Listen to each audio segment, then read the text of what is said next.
just running against Donald Trump.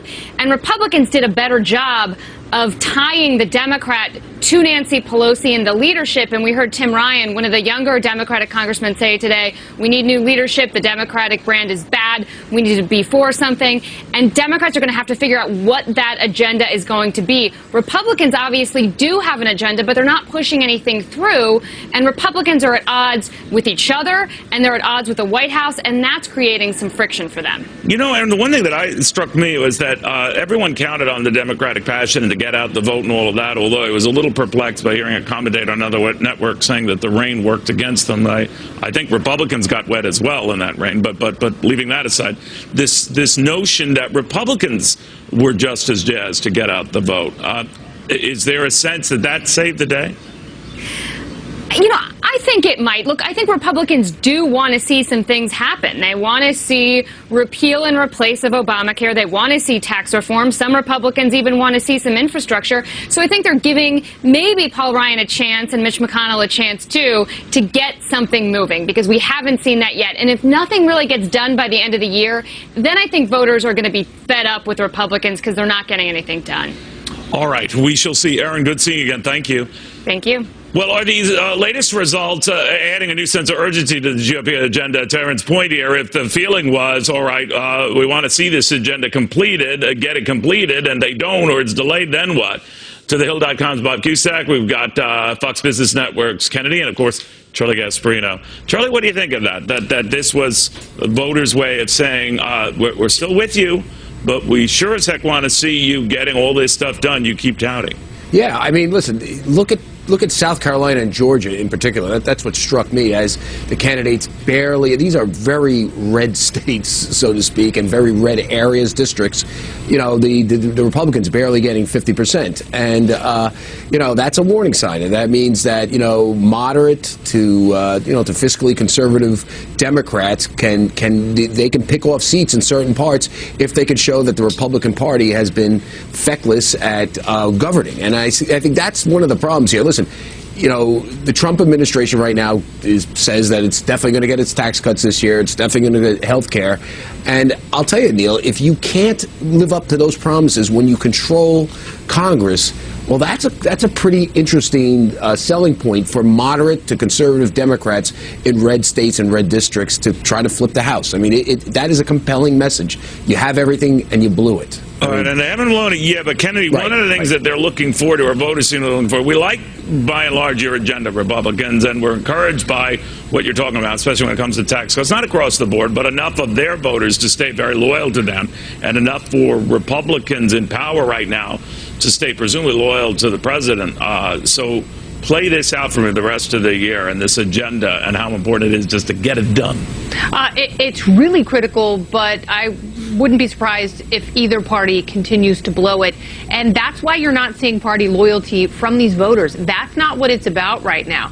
You're absolutely right. Voters and the markets are both very intrigued by the idea of cleaning up health care and certainly by tax reform for businesses and individuals. But that cannot be theoretical, hopeful optimism. There have to be real results here. And that means that Republicans can't act in total opacity. There has to be some transparency to the process. We're going to see text of the Senate health care bill tomorrow, and that should make a big difference, because if they can somehow miraculously bridge the chasm between conservatives and moderates in the Senate among Republicans, then you may see some actual movement. But still, that bill has to get out of the Senate, go back to the House, and there are so many things that can go wrong. There's a lot of things that have to go meticulously and detail-wise, step by step. But Bob, is there obviously a sense of relief among Republicans that they can hold ranks right now? But if things are delayed, or they start getting or feeling the heat from either constituents who are getting impatient or financial markets that are getting worried, then what? Well, the markets, Neil, as you know, they've been pretty patient with Congress. I think that for the first time in a while, Republicans have some momentum on their agenda. I think that they are getting closer to passing this health care bill out of the Senate. Now, getting it to Trump's desk, that's going to be very difficult. But this was something that Democrats really thought that they were going to win, and they did not, and they really didn't manage expectations very well. Remember, Trump only won that district by 1 point, right. And she ended up winning it by roughly 4. That's a good point. You know, Charlie, we always talk about delivering on the goods. You have the full run of the table here. The expectation is that Republicans will take full advantage of it. They haven't yet. Tomorrow they begin the process anew with the Senate draft on health care.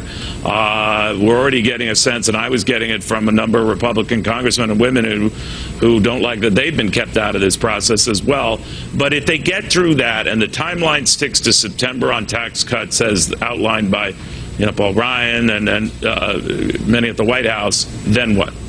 Well, that's a good thing. I don't think, listen, I don't think the markets are going to care whether it's August or September or November or October, whichever comes first there. But they just want to get it done this year. And because they, I mean, listen, there's an imperative to get it done this year. Who knows what's going on next year? People have to run for office, and next year's midterm elections, and Congress gets distracted. So it's kind of good to get it done this year. And if they do get it done this year, listen, all bets are off in terms of the markets. You could see the markets rally tremendously if they get it done this year. I mean, you could see an interesting bump because we're right now pricing in maybe possibly getting it done. If you do a surprise, if there's a surprise here, which getting it done this year would surprise a lot of investors. I think you're right. They're now at the point that they're better late than never, but the increase that they don't see it this year. Kennedy, real quick, do you see it happening this year? All that stuff getting done? If it doesn't happen this year, nothing is going to happen, and we're all doomed. Well, the doom part kind of worries me. There goes my appetite, which Kennedy wanted to do. Bob, what do you think?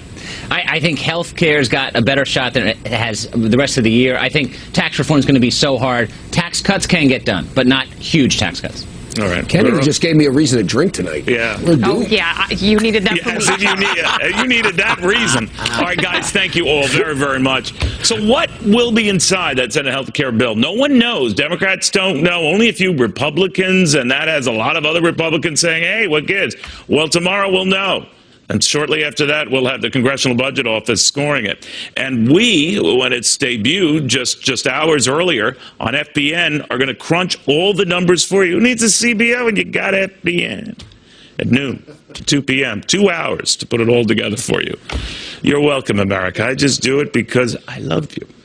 All right, we've got a lot going on here. Look at this market here, down about 57 points here. We're going to have the latest on this press conference on a possible terror attack that didn't turn out that way, fortunately. So much more. You're watching Your World. Stay with us.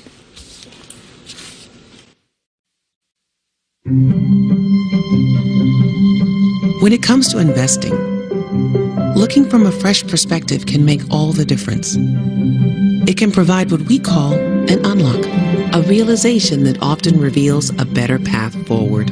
At Wells Fargo, it's our expertise in finding this kind of insight that has led us to become one of the largest investment and wealth management firms in the country.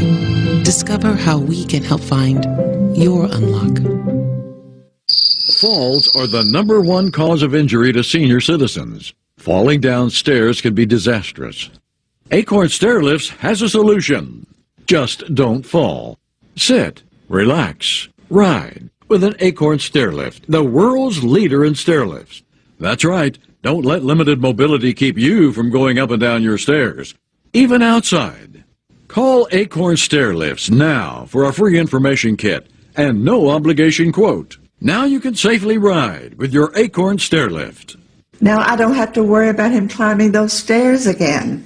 And our Acorn Stairlift was very affordable. Our Acorn Stairlift is definitely more affordable than moving. The Acorn Stairlift has a padded seat and backrest for maximum comfort. It easily folds up for access to the stairway. 5 safety sensors stop your Acorn Stairlift if there's something in the way. And it even runs during power outages. And I'm the king of my own castle again. You'll be working directly with the world's leader in stairlifts. That's right, there's no middleman. Acorn's trained technicians professionally install your stairlift directly to the staircase, in most cases in 2 hours or less, with no need for special construction. We don't leave until you're completely comfortable using your Acorn Stairlift. Don't risk a serious fall down the stairs. I was really surprised how little they cost. Call for your free no-obligation information kit and quote from Acorn Stairlifts. Just don't fall. Safely ride up and down your steps. Give your life a lift with an Acorn Stairlift. Call 1-800-927-9011 right now for your free information kit or visit our website today. That number again is 1-800-927-9011. 1-800-927-9011. Call now. Call now. Hey. Pass, please. I'm here to fix the elevator. Nothing's wrong with the elevator. Right. But you want to fix it. Right. So who sent you? New guy. What new guy? Watson. My analysis of sensor and maintenance data indicates elevator 3 will malfunction in 2 days. There you go. You still need a pass.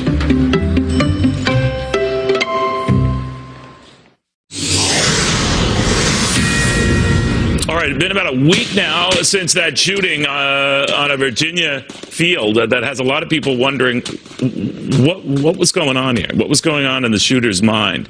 We're finding out some new and rather disturbing things. Fox News Channel's Ed Henry in Washington with more on that. Hey, Ed. Neil, good to see you. The FBI also on top of another case that's still developing this hour in Flint, Michigan. We're told that President Trump has now been briefed on this incident at the Flint airport. The FBI looking at the possibility of terror after an unknown assailant allegedly yelled Allah Akbar before stabbing an airport officer in the neck. That left the officer in critical condition, though he has now been upgraded to stable. The airport was evacuated and closed. A news conference with details could be coming very shortly this hour. Meanwhile, as you noted, the FBI revealing new details about that separate incident on a baseball field in Virginia where leftist gunman James Hodgkinson targeted several Republican lawmakers. House GOP whip Steve Scalise and 3 others shot, but it could have been far worse based on these new details. FBI officials telling us that Hodgkinson had more than 200 rounds of ammunition at a local storage unit. He still fired over 60 shots, about 50 of them from a rifle, the others from a 9mm handgun.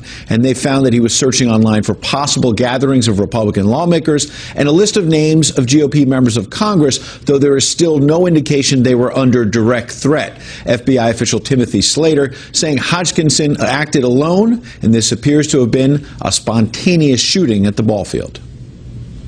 While the shooter was not known to have a history of diagnosed mental illness, he is known, or was known, to have an anger management problem. I think he was struggling in a lot of aspects of his life.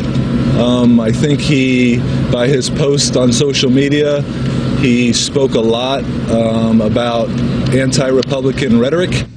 Thankfully, though, we do have some good news to report about this. Congressman Scalise, yes, has been upgraded from serious to fair condition. House Majority Leader Kevin McCarthy joking today, the first clue to him that Scalise is actually improving, he's started to give GOP leaders grief about what they're doing with legislation on the House floor. The second guessing from Scalise, a sure sign that maybe he's on the mend. Neil? That is very good to hear. Ed, thank you very much. Ed Henry. On the phone with us now, former FBI Assistant Director James Kellstrom on both these developing stories. James, always good to have you. First off, on the Scalise situation and the shooter, and a few more details about the anger that was fomenting there. There's apparently very few ways to track that down ahead of time, but we do know that that was boiling for a long time. What do you think? Yeah, it sure sounds like it. And, it's surprising to me that they didn't talk about motive at all, other than to mention that the guy had some, I guess, Facebook rantings about the GOP. But it seems like from press reports, it goes a little further than that. I want to switch gears, if you don't mind, James, in this incident in Michigan at the airport where an officer was stabbed in the neck. It was at first critical condition, now stable. But all points, signs point to someone who, obviously was extreme, shouted Allah Akbar. We keep seeing this playing out in different locales across the country, the world. Authorities are going to be speaking to the press very shortly on this, but this was at an airport, and this was with no warning, and there you go. That's what you know. That's what we have. What do you think? Well, Neil, unfortunately, I think we're going to continue to see things like this. The motive is sort of global. I mean, it's broadcast, over the internet and the public media. So there are going to be people that are conspiratorial, that react to these this jihad, and there's going to be lone, lunatics that I have no idea if this person at the Flint airport was by himself or not, but I think it's really irrelevant to a large extent, other than conspiracy usually involves things that are going to kill a lot more people than just one person, but that's not necessarily the case depending on what type of weapon they use. But yeah, Neil, I think we're going to see more and more of this throughout the West. You think about it, James. It said they talked about it on incidents that on airlines, but now increasingly, if you think of the attack about a year and a half ago at an airport. You almost wonder where do you put up the defense shields? Where do you put up the security? Where do you separate the public and the screening to prevent harm to the public? But it does sort of twist around the old adage: we have our planes to worry about. No, sometimes it isn't even when you're near the plane. I know, but Neil, I think we need to do a much better job. Without changing, necessarily, we don't not changing the Constitution, but. The Attorney General guidelines, the political correct training that is absent, the motive for this jihad. These are things that have to change, just like the Prime Minister of Great Britain said the other day. We have to do things differently. I mean, we've been just sitting back, basically, and taking this.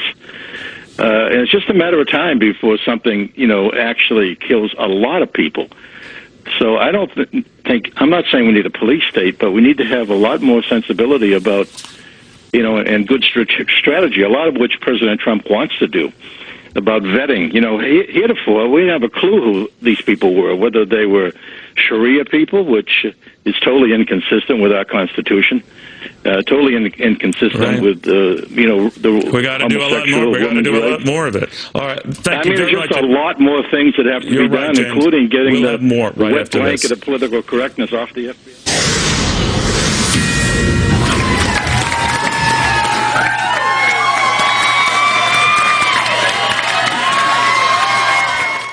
All right, Ralph Norman yesterday giving a thumbs up after winning that special election in South Carolina's 5th District, later tweeting out, now let's get to work. The race closer than a lot of people expected. Still, a W is a W, and he is now the congressman-elect on his way to Washington. Sir, very good to have you. Congratulations.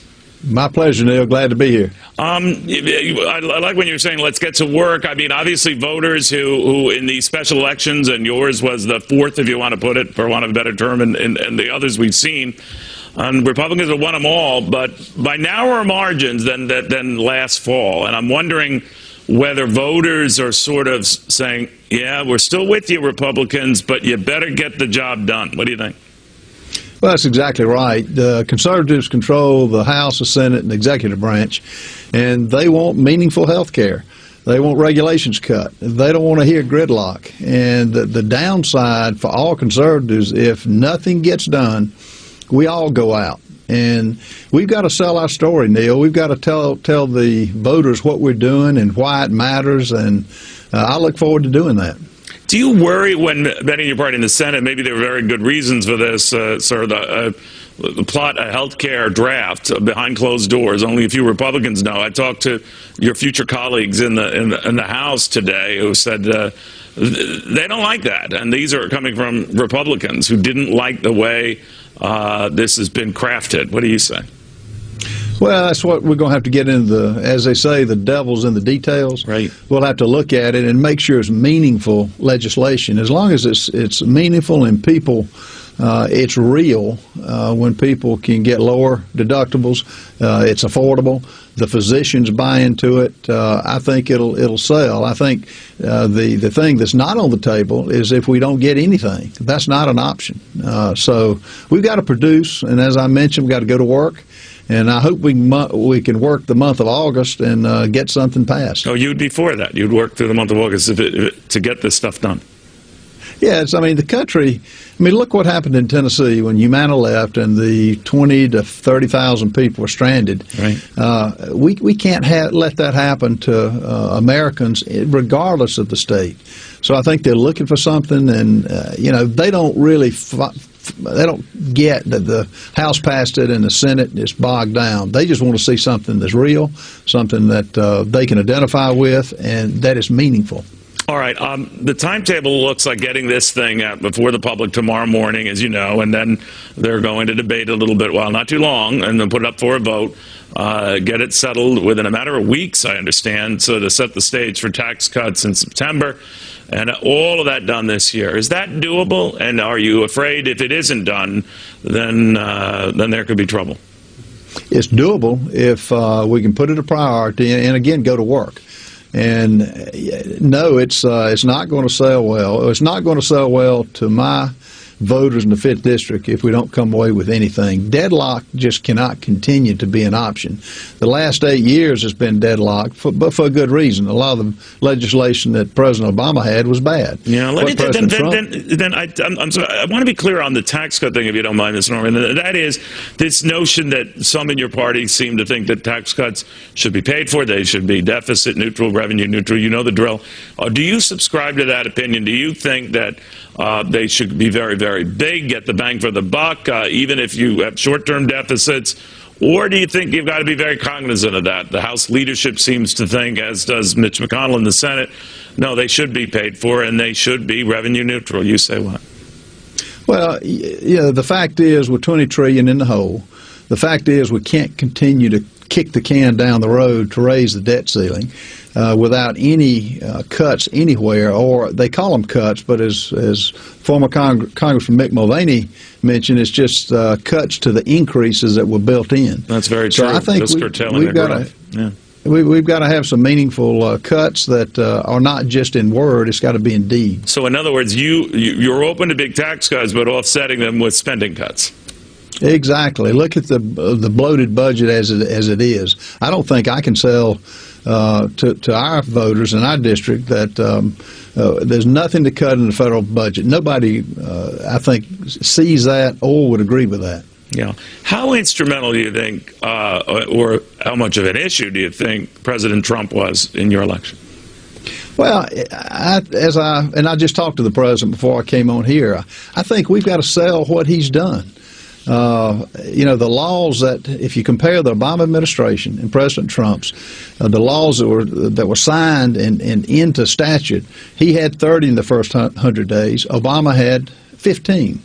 If you look at the legislation that the House passed in the first 100 days, 104 to 94. We've got to publicize and tell the voters this is what he's done. If you listen, other than Fox News, if you listen to the media, he hasn't done anything. It's stalemated. Russia's done this. Russia's done that. We've got to sell the story of the good things President Trump has done. And as I mentioned in my talk last night, the appointment of Neil Gorsuch to the United States Supreme Court is one of the greatest things he's done. And we've got to lead off with that. All right, Ralph Norman, again, congratulations on your big victory.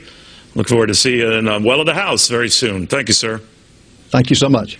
All right, you have the big meeting of Secretary of Defense Mattis, Secretary of State Tillerson, with Chinese officials all talking about North Korea and whether North Korea is being at all reined in by China. It doesn't look that way. What you're seeing, I think, is the American people's frustration with a regime that provokes and provokes and provokes and basically plays outside the rules, plays fast and loose with the truth, that sort of thing. All right, this is a position the Chinese, for example, do not want to be in. Mad Dog is mad. Secretary of Defense James Mattis right now adding his frustration to that of the Secretary of State Rex Tillerson that the Chinese aren't doing enough to rein in the North Koreans. The president has tweeted as much.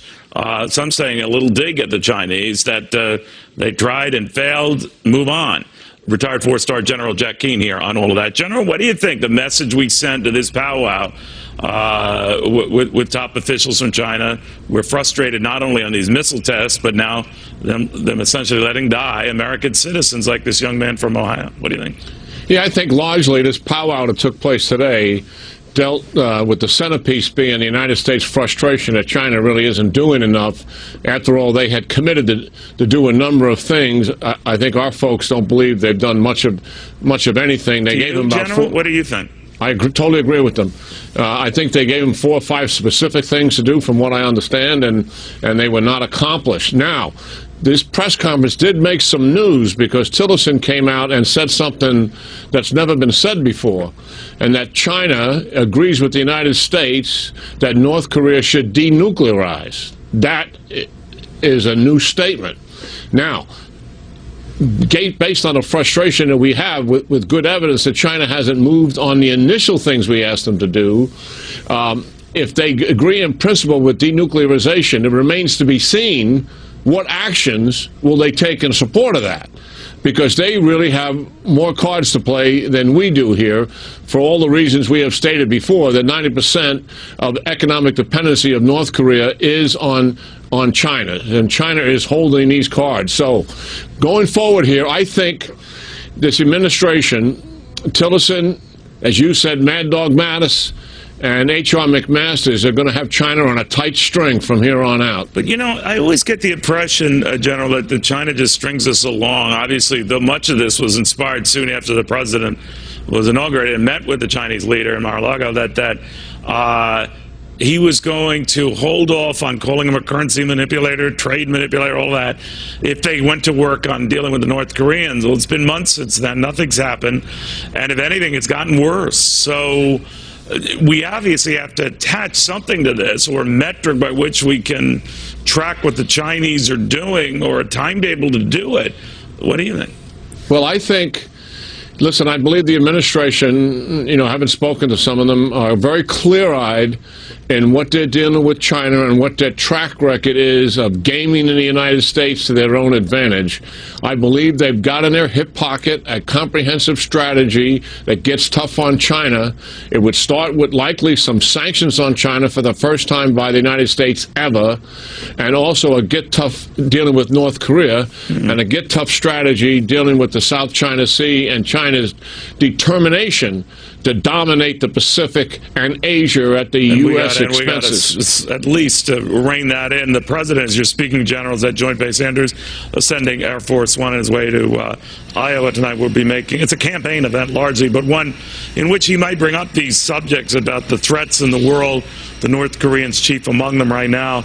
There has been talk, as you know, General, about the North Koreans releasing the 3 remaining American hostages they have. I talked to former Ambassador Richardson on this subject, who told me that that would be a good gesture, but he wasn't confident of it. Are you?